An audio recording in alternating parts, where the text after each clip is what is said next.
Shalom, kita berjumpa kembali dalam tuntunan sepekan hari ini, di hari Selasa pagi ini. Biarlah kita semua boleh merasakan hadirat Tuhan, boleh masuk dalam kasih karunia Tuhan. Berkat yang baru, pengurapan yang baru di pagi hari ini. Kita akan naikkan pujian pada hari ini untuk kemuliaan nama Tuhan. Kita katakan bahwa Tuhan kau Allah yang sempurna. Tiada yang seperti Engkau ya Bapa. Haleluya Yesus.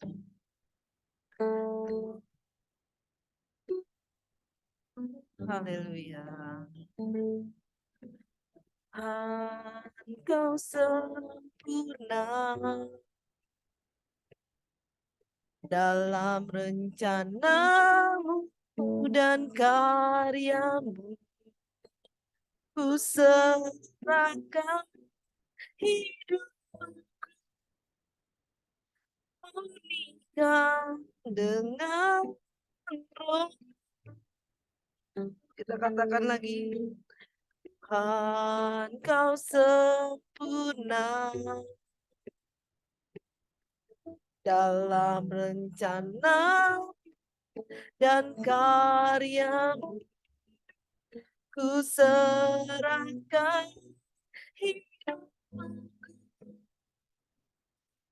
nikah dengan rohmu. Hidup firman-Mu, tanda mujizat terjadi dalam hidup. Kau bersama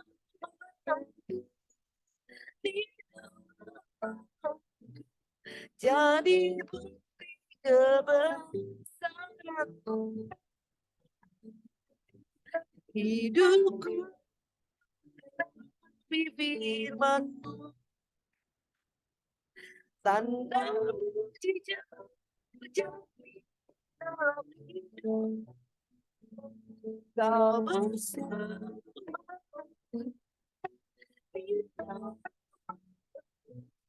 jadi bukti kebesaran-Mu. Jadi bukti kebesaran-Mu. Jadi bukti kebesaran-Mu. Haleluya. Oh ya lama ya siana lama lama. Kau besar Tuhan, kau ajaib, kau Allah yang sempurna. Terima kasih Tuhan, terima kasih. Haleluya, Yesus kau baik Tuhan. Terima kasih Bapa untuk pagi hari ini Tuhan. Kami bersyukur bila kami boleh dapat Tuhan bertemu dengan Engkau, masuk dalam hadirat-Mu di pagi hari ini Tuhan. Berikan kami hati yang tetap mengasihi Tuhan. Urapi kami dengan pengurapan-Mu yang baru, dengan anggur-Mu yang baru, dengan firman-Mu yang baru Tuhan. Sehingga kami boleh tetap bertumbuh di dalam Tuhan, boleh mengalami kedewasaan Tuhan lebih lagi ya Bapa. Terima kasih Bapa, kami bersyukur Tuhan untuk hari ini. Di dalam nama Tuhan Yesus kami mengucap syukur dan berdoa haleluya. Amin. Haleluya. Terima kasih para setiap kita yang mengikuti tuntunan sepekan di pagi hari ini saudara ya. Kita bersyukur bahwa setiap hari kita boleh mengalami pertumbuhan demi pertumbuhan rohani yang Tuhan sudah berikan buat kita sebagai umatnya, sebagai anak-anak Tuhan. Setiap kita, setiap orang tua pasti ingin setiap anak-anaknya bertumbuh ya saudara ya. Gak mungkin setiap orang tua ingin anaknya itu tetap menjadi bayi, tetap saja tidak bisa berjalan atau tetap merangkak, atau tetap saja disuapin gitu ya, tetap digendong atau disiapin susu terus. Tapi setiap orang tua pasti ingin anaknya bertumbuh dan dewasa ya saudara. Hari ini saya akan membawakan renungan firman Tuhan tentang kedewasaan rohani. Kita tahu bahwa kita harus sebagai orang Kristen, kita ingin mengalami pertumbuhan, tidak stagnasi, tidak tetap gitu ya saudara, tidak tetap begitu saja ya. Hari ini saya akan bawa tentang kedewasaan rohani di mana setiap anak-anak Tuhan harus mulai bertumbuh. Tidak ada hanya sebagai kita seringkali merasa kita datang ibadah hanya sebagai jemaat, ya udah pulang kita hanya seperti itu aja. Tapi yang Tuhan inginkan dalam hidup kita, Tuhan ingin setiap anak-anaknya mengalami perubahan, mengalami pertumbuhan ya saudara. Ada beberapa hal atau beberapa ciri-ciri orang-orang yang memiliki kerohaniannya seperti anak-anak saudara. Ya, seperti ini. Kenapa ada beberapa ciri-ciri orang yang memiliki kerohanian yang kekanak-kanakan. Yang pertama yaitu statis. Statis tadi itu diam, maksudnya tidak berubah. Dia lebih mengalami namanya tidak bertumbuh. Hidup secara seringkali tidak mau mengalami perubahan hidup secara rohani. Dan lebih condong untuk melakukan hal-hal yang duniawi. Dan seringkali melakukan hidupnya itu lebih besar untuk melakukan untuk kesenangan pribadi tanpa mau berubah untuk pengorbanan atau melakukan hal-hal yang rohani untuk pertumbuhan rohaninya gitu ya saudara. Seringkali stagnasi maksudnya diam di tempat gitu ya, tidak mengalami pertumbuhan. Itu ciri-ciri seorang yang rohaninya kekanak-kanakan saudara, masih anak-anak. Ya, yang kedua yaitu orang yang memiliki ciri-ciri rohaninya masih anak-anak. Yang kedua itu emosional saudara ya. Seringkali orang yang rohaninya masih anak-anak tidak bisa menahan emosi. Ya mudah tersinggung ya, makanya kalau kita yang masih seringkali kita mungkin sudah secara orang Kristen udah lama tapi kita seringkali tidak bisa menjaga emosi kita atau kita mesti mudah tersinggung satu dengan yang lain, baik dengan saudara seiman, baik di luar gereja atau dimanapun dengan siapapun, baik di keluarga kita masih sering cepat emosi atau tidak bisa menahan diri, itu namanya kita masih kekanak-kanakan. Rohani kita belum bertumbuh di situ. Ya, di sini dikatakan bahwa ketidakstabilan dalam emosi atau ketiadaannya penguasaan diri sehingga seringkali menimbulkan suatu konflik atau masalah gitu. Sehingga kita tidak bisa, jangankan kita mengajari orang lain, tapi untuk diri kita sendiri aja belum bisa kita kendalikan. Karena itu kenapa di sini ada salah satu ciri-ciri dari orang yang masih rohaninya masih anak-anak ya. Kalau emosi itu orang yang masih suka emosi itu berarti dia masih rohaninya masih seperti anak-anak ya saudara ya. Yang ketiga yaitu tidak bertanggung jawab. Ciri salah satunya ciri rohani yang masih anak-anak itu tidak bertanggung jawab. Kita sering lihat anak-anak yang misalnya bermain gitu ya kan, dia keluarkan mainannya lalu ya kadang-kadang ditinggal begitu saja atau tidak dirapikan lagi. Itu karena dia masih anak-anak gitu ya, belum merasa oh tanggung jawab saya harus rapikan rumah atau apa. Dan begitu juga orang yang rohaniannya masih anak-anak merasa seringkali tidak mau bertanggung jawab dengan apa yang harus dia lakukan. Seringkali dia melakukan mungkin mengatakan sesuatu yang menyinggung orang lain, yang orang lain itu terluka. Oh ya udah aja dia cuek gitu karena dia memang belum mengerti itu ada tanggung jawab yang dia harus lakukan untuk mengatakan sesuatu yang mungkin tidak menyakiti orang lain atau lebih katakan harus menghibur atau lebih kata membangun gitu ya saudara ya. Nah ciri-ciri orang yang masih anak-anak itu ya begitu saudara ya, maksudnya tidak mau melakukan hal-hal yang harus menjadi tanggung jawabnya itu apa, masih ingin pribadinya sendiri, ingin menyenangkan dirinya sendiri ya saudara ya. Yang keempat yaitu ciri-ciri rohani yang masih anak-anak adalah egois saudara.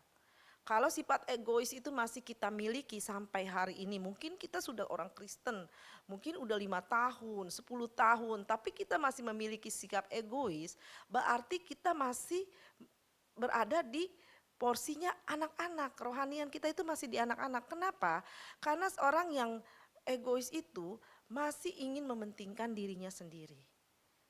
Orang yang memiliki sikap egois, orang yang hanya ingin menang dengan dirinya sendiri, yang untuk pribadinya pokoknya tidak mau mengalah, tidak mau memberi sesuatu untuk orang lain atau lebih memprioritaskan orang lain. Itu ciri-ciri orang yang masih kerohanian masih anak-anak saudara ya. Jadi sikap egois ini menunjukkan seseorang itu belum mengalami pertumbuhan secara rohani. Mungkin setiap minggu dia mendengar firman Tuhan atau mungkin setiap hari ya mendengarkan firman Tuhan. Saat-saat ini kita tahu di YouTube, di media-media sosial yang lain, kita seringkali mendengarkan firman Tuhan dari mana-mana, tetapi kita tidak mengalami pertumbuhan. Hayo saling mengasihi, hayo saling mengampuni, tapi tidak mau, masih belum bisa melakukan. Nah, kita masih memiliki ciri-ciri kerohanian yang masih anak-anak saudara. Karena itu saudara, kita harus lepaskan semua sikap-sikap kita yang kekanak-kanakan itu, yang sampai hari ini mungkin belum bisa kita rubah. Ya tadi ya saudara, salah satunya tidak mau berubah atau statis ya saudara, emosional, tidak bertanggung jawab atau egois. Seperti itu kita mulai berubah saudara. Hari ini Tuhan rindukan kita boleh mengalami pertumbuhan dan kedewasaan rohani. Karena Tuhan mau anak-anak Tuhan boleh menjadi mempelai-mempelai yang siap menyambut Sang Juru Selamat itu datang ya saudara.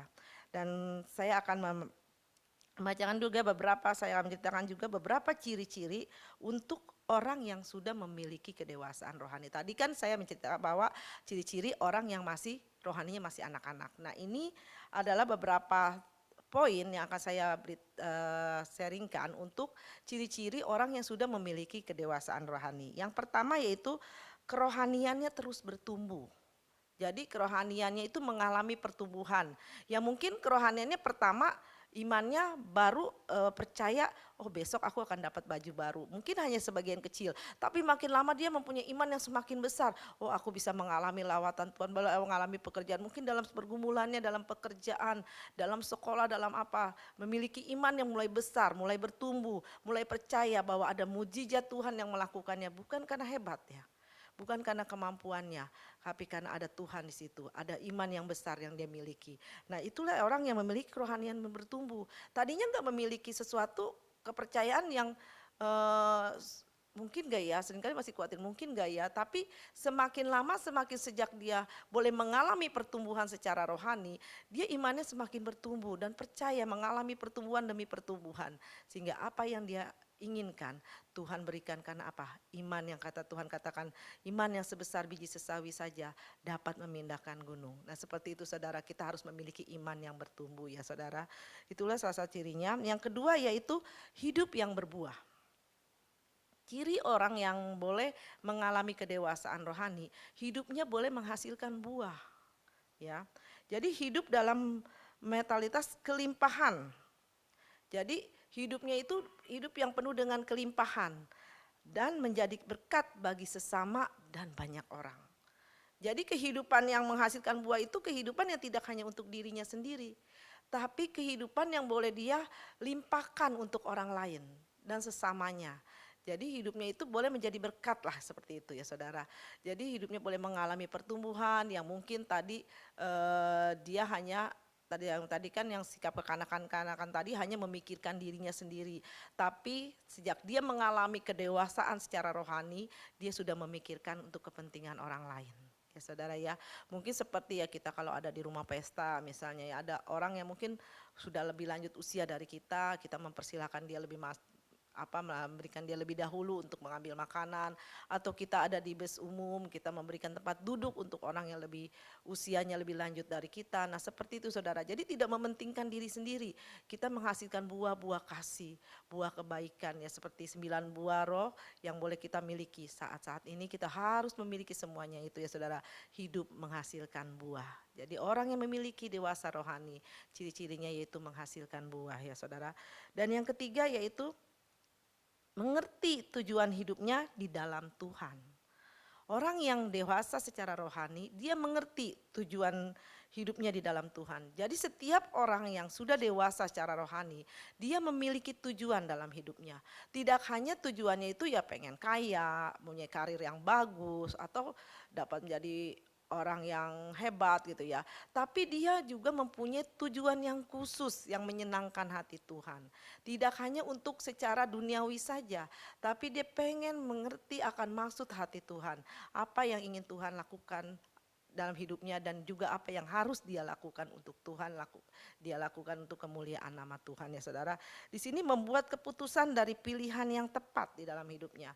Misalnya mungkin kita setiap sekarang ini di dunia kerja mengalami banyaknya kesibukan. Saya mengerti karena kita tahu bahwa orang semakin sibuknya dalam pekerjaan, sibuknya dalam karir, sibuknya dalam segala usahanya, sehingga kadang-kadang orang lupa akan Tuhan. Tapi Tuhan tahu bahwa orang yang memiliki dewasaan rohani, di sini dikatakan mengerti tujuan hidupnya di dalam Tuhan. Kalau kita berhasil, kita kaya atau kita mempunyai karir yang bagus, kedudukan yang bagus, itu semua karena anugerah Tuhan. Karena kita tahu tujuan Tuhan, maka kita akan tetap, walaupun kita orang hebat, walaupun orang apa, kita tetap memprioritaskan Tuhan. Karena kita tahu tujuan kita hanya menyenangkan hati Tuhan. Dan boleh mengalami hidup bersama-sama Tuhan di hari nanti kelak ya saudara. Nah berarti orang yang dewasa rohani itu mengerti akan membagi waktunya. Waktunya untuk Tuhan, waktunya untuk keluarga, atau waktunya untuk pekerjaannya. Jadi tidak semuanya dibablas semua gitu untuk karirnya, untuk usaha, untuk pekerjaannya, tapi lupa waktunya untuk Tuhan ya saudara. Tapi orang yang dewasa rohani, dia mengerti tujuan hidupnya ya. Yang keempat yaitu ciri-cirinya yaitu hidup berkemenangan ya. Di sini dikatakan bahwa orang yang dewasa secara rohani hidupnya berkemenangan, memiliki integritas dan komitmen kebenaran firman Tuhan. Jadi hidupnya itu boleh menang dalam menghadapi segala tekanan-tekanan dunia ini yang mungkin kita tahu bahwa pilihan dunia banyak sekali sering menawarkan kita melakukan hal-hal yang tidak baik misalnya ya, untuk mendapatkan keuntungan yang besar atau untuk melakukan apa, atau kita melakukan korupsi atau kecurangan gitu ya. Tapi kalau kita yang hidup sudah standarnya sudah tinggi atau dewasa secara rohani, kita akan katakan hidup kita sudah berkemenangan, harus menang dalam melawan setiap tipu muslihat iblis. Harus menang dalam menghadapi setiap godaan-godaan duniawi ini. Misalnya contohnya yang saya bilang tadi, misalnya kita ada sesuatu celah atau suatu kesempatan untuk melakukan hal-hal dosa, seperti yang melakukan korupsi atau melakukan hal-hal yang tidak baik, membohongi orang, menipu orang, tapi untuk keuntungan yang lebih besar, tapi kita tidak melakukannya karena kita hidup sudah menang, karena kita sudah dimenangkan. Orang yang mengerti akan artinya dosa dan hal yang tidak baik itu adalah orang yang sudah mengerti akan, udah dewasa secara rohani ya saudara ya. Jadi kita harus hidup berkemenangan, jangan mau lagi ditekan oleh dengan tipu muslihat iblis. Dan hidup berkemenangan itu seperti apa juga, melupakan masa lalu kita. Mungkin kita dulu yang kita bilang tadi masih kanak-kanak, rohani kita tidak baik, kita sering melakukan dosa, tapi saat ini Tuhan sudah menebus kita, karena itu kita harus menang dan melupakan kehidupan masa lalu yang mungkin seringkali membuat kita takut, membuat kita seringkali merasa rendah diri atau apa gitu ya. Tapi saat ini kita harus menang, tetap percaya kita adalah anak-anak pilihan Tuhan ya. Mengapa kita harus Tuhan menginginkan, mengapa Tuhan menginginkan alasan kita menjadi dewasa ya. Kita baca dulu di ayatnya di Efesus.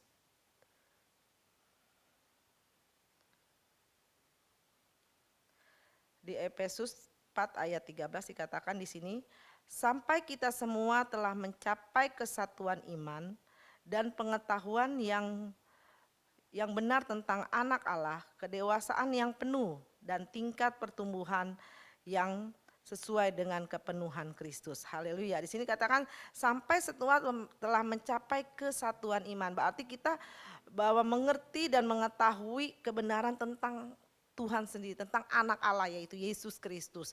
Maka kita boleh mengalami kedewasaan penuh, artinya kedewasaan penuh, pengertian penuh akan isi arti maksud Tuhan dalam kehidupan kita ya saudara.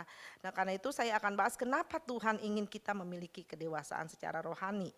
Yang pertama yaitu Tuhan ingin gerejanya menjadi mempelai Kristus.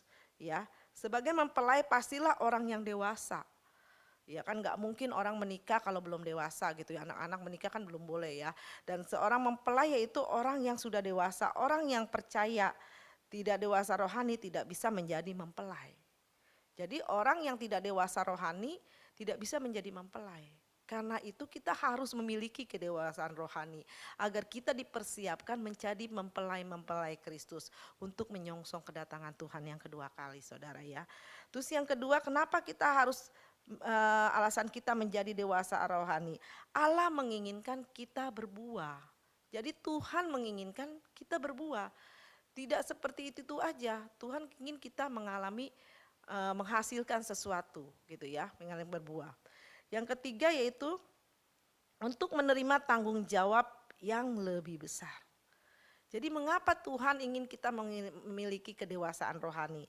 Untuk menerima tanggung jawab yang lebih besar. Karena Tuhan akan mempercayakan setiap orang memiliki suatu tanggung jawab yang lebih besar apabila orang itu sudah mengalami kedewasaan. Ya kan? Kita tahu bahwa kita semakin hari kalau kita sudah semakin dewasa, tanggung jawab kita itu bukannya semakin enteng ya saudara, mungkin akan semakin besar. Seperti apa? Contohnya anak-anak kalau masih SD mungkin pelajarannya makin ringan. SMP udah mulai agak berat, SMA udah mulai berat, apalagi kuliah semakin berat gitu ya.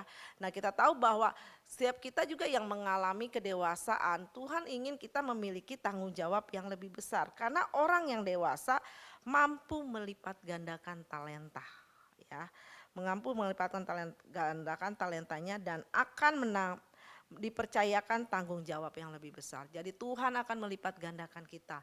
Tuhan akan memberikan lebih dari apa yang ada saat ini. Kalau kita sudah menjadi dewasa ya saudara. Yang keempat yaitu ia menguji kita dengan api. Maksudnya dengan berbagai cobaan-cobaan dengan api, maksudnya seperti emas ya, kita ditempa. Kan emas dimurnikan dengan cara dibakar dengan api. Seperti itu juga Tuhan ingin memurnikan dengan api Roh Kudus yang terus kita boleh gali terus lebih lagi. Kenapa? Karena Tuhan ingin memurnikan kita lebih lagi ya, mengalami pemurnian di dalam Tuhan. Sehingga rohani kita boleh mengalami pertumbuhan saudara ya. Kalau hari-hari ini saudara boleh merasa, kenapa Tuhan aku kok seperti ini aja? Ayo kita mulai koreksi diri kita. Apakah kita masih dalam kondisi ciri-ciri rohani yang masih anak-anak, atau kita sudah boleh ada dalam orang-orang yang mengalami kedewasaan rohani. Kalau saudara masih belum bisa, ayo kita berdoa sama-sama. Kita buka dulu ayat terakhir yaitu di Ibrani 5 ayat 11 sampai 14. Ibrani 5 ayat 11 sampai 14.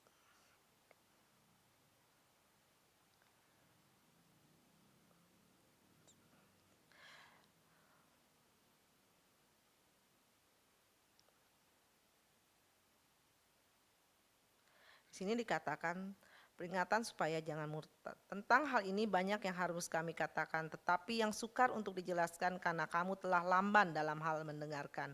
Sebab sekalipun kamu ditinjau dari sudut waktu, sudah seharusnya menjadi pengajar.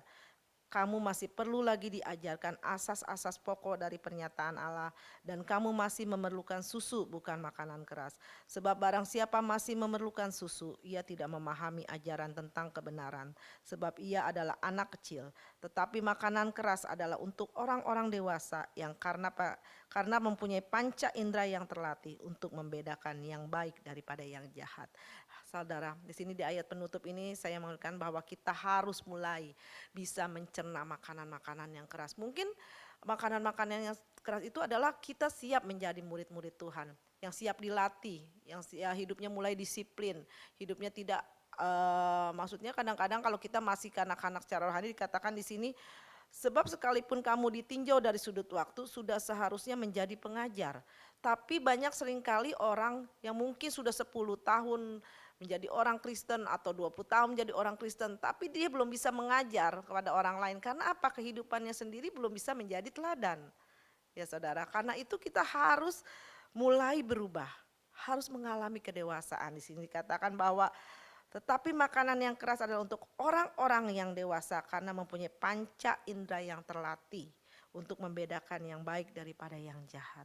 Karena itu saya rindu kita semua yang mendengar renungan pagi ini, biarlah kita boleh mempunyai panca indera yang terlatih saudara. Baik dalam pendengaran kita, baik mata kita, mulut kita mulai terlatih saudara ya. Kita mulai disiplin dalam membaca firman, mulai disiplin dalam saat teduh, atau mulai disiplin dalam berdoa. Ya saudara, mulai kita sering mendengar perkataan-perkataan yang baik atau mengeluarkan kata-kata yang baik dan kata-kata yang penuh berkat. Kita buang masa lalu kita yang masih kanak-kanak itu, mungkin sering keluar kata maki-makian atau kata-kata kotor yang keluar dari mulut kita. Mulai pagi ini kita mulai berubah. Kita tahu bahwa Tuhan telah mati bagi kita. Tuhan telah menebus kita. Haleluya, mari kita naikkan pujian. Kau telah mati. Haleluya Tuhan. Ya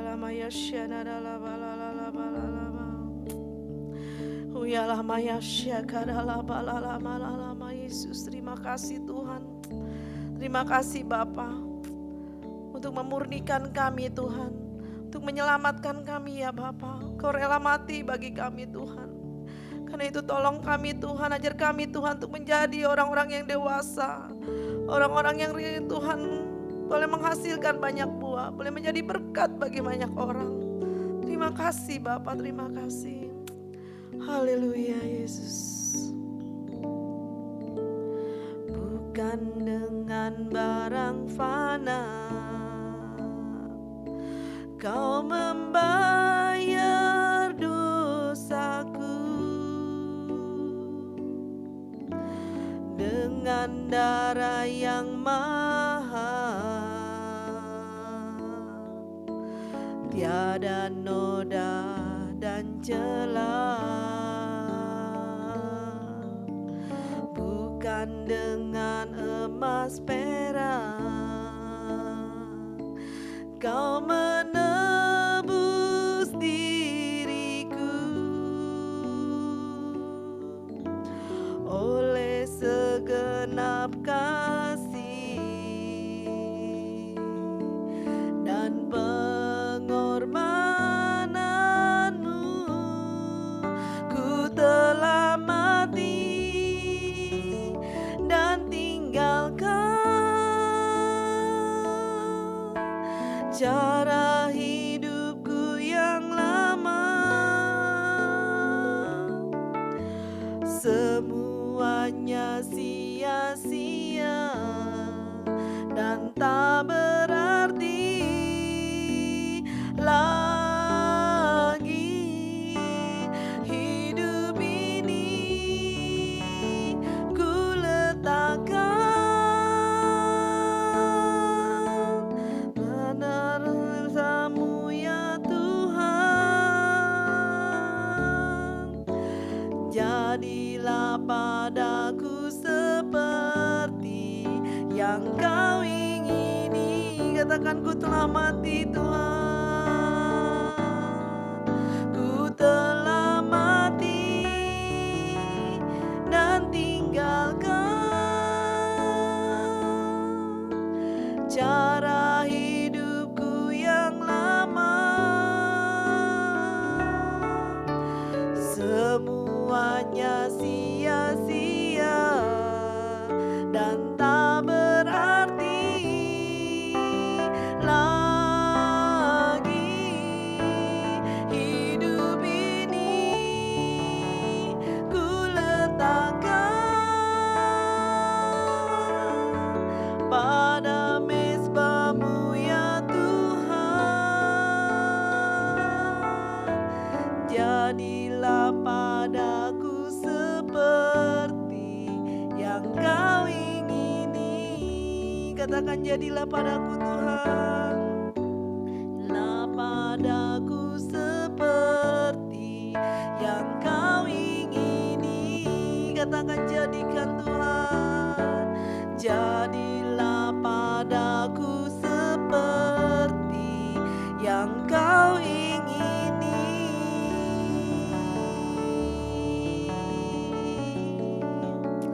Haleluya Tuhan, terima kasih Bapa untuk pagi ini ya Tuhan. Jadilah padaku Tuhan seperti apa yang Kau inginkan aku lakukan dalam hidupku Tuhan. Tuhan, kami bersyukur untuk tuntunan sepekan hari ini Tuhan. Biarlah kasih-Mu Tuhan selalu menyertai kami. Mampukan kami Tuhan untuk selalu menjadi dewasa, untuk siap menjadi mempelai-mempelai-Mu ya Bapa. Terima kasih Bapa, kami mengucap syukur dan berdoa. Haleluya, amin. Shalom Bapak Ibu Saudara, sampai jumpa kembali dalam tuntunan sepekan yang akan datang. Tuhan Yesus memberkati berlimpah-limpah-limpah.